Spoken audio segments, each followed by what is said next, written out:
Rating every Disney animated film. Mulan. I never want to see a naked man again.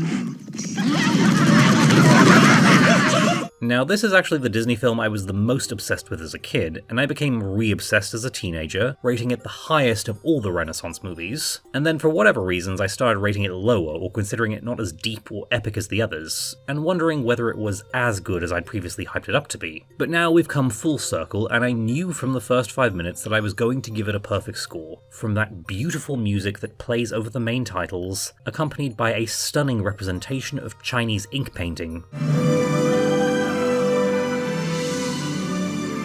And the art style overall is very different, homaging that painting style for a really beautiful looking experience. And you can see the CGI technology getting even better, like this epic tracking shot during the battle. This movie is as much a visual masterpiece as Sleeping Beauty and Pocahontas. I've already talked about the greatness of Mulan's character, and it was only on the latest watch that I could really appreciate how great Ming-Na Wen's voice work is, and also how well Lea Salonga's singing blends with her. Ancestors, hear my plea. And while there are only 4 songs, it still works very well as a musical, with I'll Make a Man Out of You being a top-tier Disney number.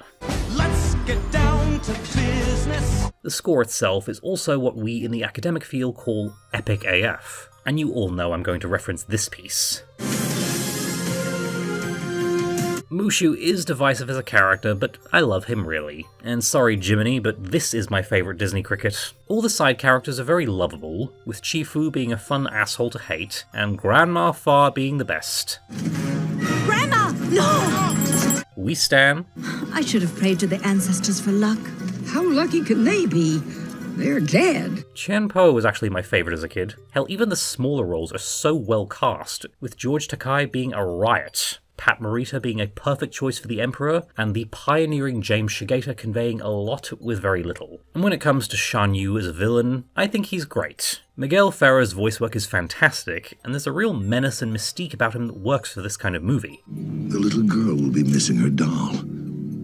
We should return it to her. And I don't think I'll be alone in going on about the power of this ending. Greatest gift and honor is having you for a daughter. So while it is no longer my favourite Disney movie, or even my favourite Renaissance movie, it deserves all the praise, and indeed, that perfect score, 10 out of 10.